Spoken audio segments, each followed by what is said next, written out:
चीरहरण से पहले गांधारी द्रौपदी से मिलने के हो गई। दोस्तों, आज का प्रसंग बहुत ही खास होने वाला है। बने रहिए हमारे वीडियो में। और वीडियो में आगे बढ़ने से पहले हमारे चैनल को लाइक सब्सक्राइब जरूर कर लें। महाभारत के घटनाक्रम में चीरहरण एक ऐसा प्रसंग है जिसने पूरे कुरुवंश को कलंकित कर दिया। दुर्योधन, दुशासन और शकुनी की कुटिल चालों ने उस समय धर्म, मर्यादा और स्त्री सम्मान की नींव को हिला दिया। किंतु इस काली घड़ी में ठीक पहले एक गहन प्रसंग जुड़ा हुआ है, गांधारी और द्रौपदी से मिलना। गांधारी केवल एक माता ही नहीं बल्कि धर्म की प्रतीक और धैर्य की मूर्ति मानी जाती है। उन्होंने स्वयं अपनी आंखों पर पट्टी बांध ली थी ताकि पति धृतराष्ट्र की पीड़ा से सहभागी बन सके। वे हमेशा न्याय, मर्यादा और धर्म की पक्षधर रहीं। जब पाशे के खेल में पांडव हारते चले गए और अंततः द्रौपदी की दांव पर लगा दिया गया, तब गांधारी का हृदय व्याकुल हो उठा। गांधारी के मन में बहुत पीड़ा हुई। गांधारी भली भांति जानती थी कि दुर्योधन और शकुनी अधर्म के मार्ग पर चल रहे हैं। वे बार बार धृतराष्ट्र को चेताती रहीं, परंतु उसका अंधा प्रेम पुत्र मोह से ऊपर नहीं उठ पाया। जब द्रौपदी को दास्ता में बुलाने की बात आई, तब गांधारी को लगा कि यह कदम केवल पांडवों का अपमान होगा, बल्कि कुरुवंश की प्रतिष्ठा भी धूमिल हो जाएगी। उनके मन में यह स्पष्ट था कि द्रौपदी कोई साधारण स्त्री नहीं, बल्कि पंचाल की राजकुमारी, पांडवों की पत्नी और धर्मनिष्ठ स्त्री हैं। उनका अपमान सीधे सीधे धर्म और स्त्री शक्ति का अपमान होगा। इसीलिए गांधारी ने निश्चय किया कि वे स्वयं द्रौपदी से मिलकर स्थिति को शांत करने का प्रयास करेंगी। गांधारी के मन में द्रौपदी के लिए एक माँ की तरह स्नेह और करुणा थी। वे समझती थी कि द्रौपदी का अपराध कुछ नहीं है, फिर भी उसे सबसे बड़ी पीड़ा सहनी पड़ रही है।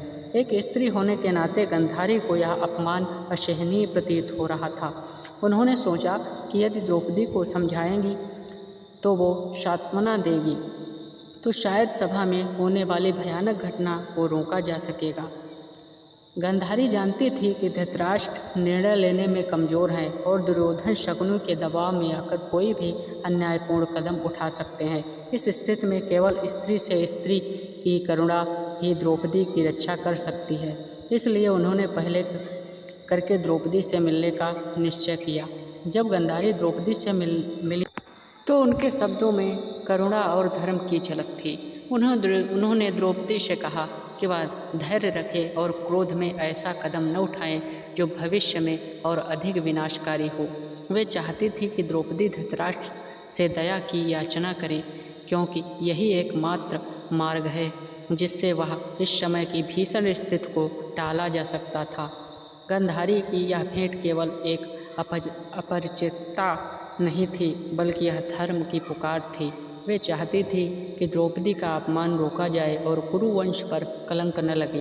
यद्यपि अंततः दुर्योधन और दुशासन की जिद और अहंकार ने चीरहरण जैसी अमानवीय घटना को जन्म दिया, परंतु गांधारी का यह प्रयास उनकी संवेदनाशीलता और धर्मनिष्ठा को प्रमाणित करता है।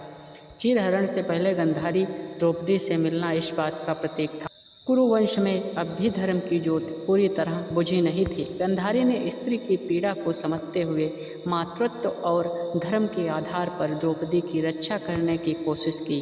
वे जानती थी कि आने वाले परिणाम घातक होंगे, परंतु उन्होंने अपना धर्म निभाया और यह संदेश दिया कि अन्याय का विरोध करना ही सच्चे धर्म का पालन है। क्या आप चाहेंगे कि मैं इस प्रसंग को गांधारी और द्रौपदी के बीच संवाद के रूप में आपको सुना रहा हूँ। दोस्तों, वीडियो में आगे बढ़ने से पहले हमारे चैनल को लाइक, सब्सक्राइब, कमेंट ज़रूर करें ताकि हम ऐसी ही बढ़िया कहानियाँ आपके समक्ष लेकर आता रहूँ। और हमारे चैनल को सब्सक्राइब ज़रूर करें और सपोर्ट करते रहिएगा। जय श्री राम, जय श्री कृष्ण।